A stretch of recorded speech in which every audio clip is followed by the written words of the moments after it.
పెళ్లి చేసింది మీ పెద్దన్నయ్య నాని అనే కింద, మీ చిన్నన్నయ్యకి పెళ్లి చేసింది ఆయనే కింద. నేను చదివిచ్చి పెళ్లి చేశాను, ఇవాళ నాకు వ్యతిరేకంగా పనిచేస్తున్నారనేది ఆయన నుంచి వినిపిస్తున్న మాట. దానికి మీ సమాధానం?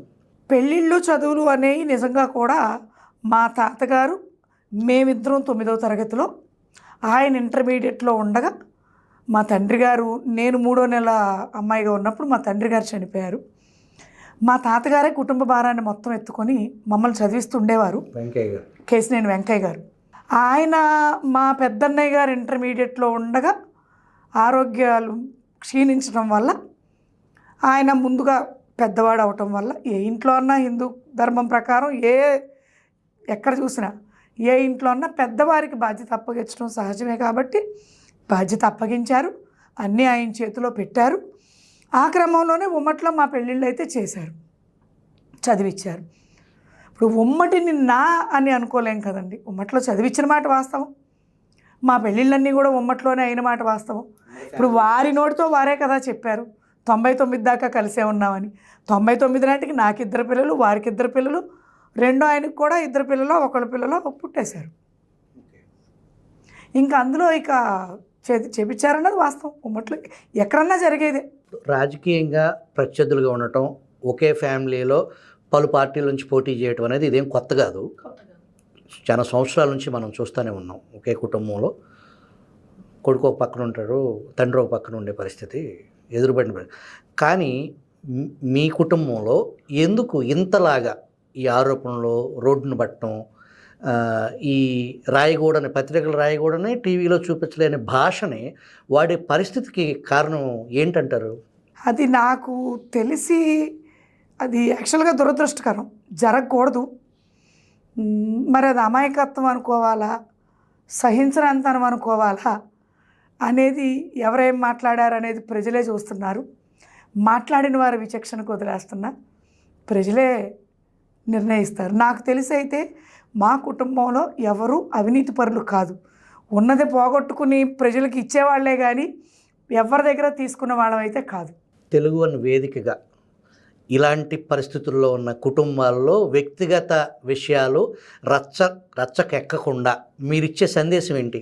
ఏమండి, సిద్ధాంతాలు విభేదించవచ్చు, ఎవరు నమ్మిన సిద్ధాంతాల కోసం వారు పోరాడవచ్చు. మనం ఒక వేదికగా ప్రజల ముందుకు వెళ్ళేటప్పుడు నేనేమి చేయగలను, నేను నమ్మిన ప్రభుత్వం ఏమి చేస్తుంది, అంతవరకు వెళ్తే చాలా బాగుంటుంది. ఇక వ్యక్తిగతానికి వెళ్ళారు అంటే మరి ఎటువంటి ఇన్సెక్యూరిటీకి లోనవుతున్నారా, ఎందుకు వ్యక్తిగతానికి వెళ్తున్నారు అనేది ప్రజలు ఆలోచిస్తారు. కాబట్టి మనము ఒక లీడర్షిప్ వహించాలని వచ్చాం ప్రజల్లోకి, ఒక మార్గదర్శకుడి అవుతాను అని వచ్చినప్పుడు ప్రజలకు మనం చూపించే మార్గం అయితే ఇది కాదండి. నేనేం చేశాను, ప్రజలకు నేనేం చేయబోతున్నాను, నేను నమ్మిన నా లీడర్ ఏం చేస్తారు, నా పార్టీ ఏం చేస్తారు. పార్టీలు చేసే వ్యక్తిగత విమర్శల్లో అసత్యాలని, అబద్ధాలని జోడించి, అటు సోషల్ మీడియాలో అయితేనేమి, ఇటు మెయిన్ స్ట్రీమ్ మీడియాలో పబ్లిక్గా ఈ అబద్ధాలని ఎలా చూడాలి? అసలు అసెంబ్లీకి కానీ పార్లమెంటుకి కానీ మనం అభ్యర్థుల్ని ఎందుకు పంపించాం, మన సమస్యలను వినిపించడానికి పంపించిన అభ్యర్థులు ఎందుకు ఇతరుల పర్సనల్ విషయాలు మాట్లాడుతున్నారన్నది ప్రజలందరూ కూడా గ్రహించాలి. ఇప్పుడు చంద్రబాబు నాయుడు గారిని ఇన్ని సంవత్సరాలుగా చూసాం మనం. ఆయన ఎన్నడూ పొంగిపోవటం చూడలేదు, కుంగిపోవటం చూడలేదు, పరులని దూషించడం కూడా చూడలేదు. ఇప్పుడు కొత్తగా వచ్చిన రాజకీయాల్లో ఎట్లా అంటే పెట్టించేతిని నరికేసేలాగా, ఇప్పుడు ఎవరైతే బాబు గారిని దూషిస్తున్నారో వీళ్ళందరూ బాబు గారి ద్వారానే ఒక రాజకీయ వేదిక, రాజకీయ ముఖచిత్రం సంపాదించుకున్నవారే. వాళ్ళు ఆలోచించుకోవాలి, ప్రజలు కూడా దయచేసి ఆలోచించండి. ఇప్పుడు మనకి వ్యక్తిగత దూషణ చేశారు, మన ఎంపీ అభ్యర్థి చేశారని మీరు అంటున్నారు. ఇప్పుడు ఇటు నుండి ఉన్న వ్యక్తి కూడా వ్యక్తిగత దూషణలకు వెళ్ళడం నేను చూడలేదు. ఎంతసేపు ఏమంటున్నారంటే చంద్రబాబు నాయుడు గారిని నువ్వు విమర్శించవద్దు, చంద్రబాబు నాయుడు గారిని విమర్శించేంతటి వాడు కాదు అని. కానీ ఆయన మరి పదే పదే వ్యక్తిగత విమర్శలకు వెళ్తున్నారు. ఆయనని కాదు, ఇంతకుముందు ప్రతిపక్ష నాయకుడిని, వారి భార్యని కూడా, ఆవిడ వ్యాపారం ఏదో ఆవిడ చేసుకుంటూ ఉన్నారు. ఒక సంస్కారవంతమైన కుటుంబం నుంచి ఆవిడ వచ్చారు. ఆవిడని కూడా ఏం మాట్లాడుతున్నారో స్పృహలేని పరిస్థితుల్లో మాట్లాడారు. అది మానసిక ఉన్మాదంలాగా నాకు అనిపిస్తుంది. ఏ పార్టీకి చెందిన నాయకుడైనా మీరు దయచేసి ఆ ఈగో తగ్గించుకోండి, ఆ సహించలేనితనం తగ్గించుకోండి, స్పోర్టివ్గా తీసుకోండి రాజకీయాన్ని. మీరేం చేస్తారనేది చెప్పండి. పదే పదే పదే పదే వ్యక్తిగత విమర్శలు చేస్తున్న వ్యక్తికి ఎప్పుడో ఒకసారన్నా జవాబు ఇవ్వాలి కాబట్టి ఇటు నుండి ఇవ్వటం జరుగుతుంది. కానీ నాకు తెలిసి చిన్నిగారు సౌమ్యుడు, ఎవరిని సహించలేని తత్వం అయితే లేదు.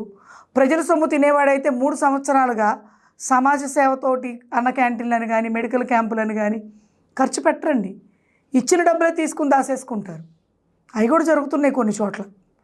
కాబట్టి ఎవరైనా ఏ పార్టీకి చెందిన నాయకులైనా మిమ్మల్ని ప్రజలు ఎన్నుకున్నది ప్రజల సమస్యలు వినిపిస్తారని, అంతేగాని మీకు వచ్చిన నోటికి వచ్చినట్లుగా ఎదుటివారిని విమర్శిస్తారని కాదు. ఈసారి గుర్తుంచుకోండి. ఈ విమర్శలు చేసిన నాయకుల్ని, ఈ వ్యక్తిగత దోషంకి వెళ్ళిన నాయకుల్ని ప్రజలు ఏమి సమాధానం చెప్తారో వేచి చూద్దాం.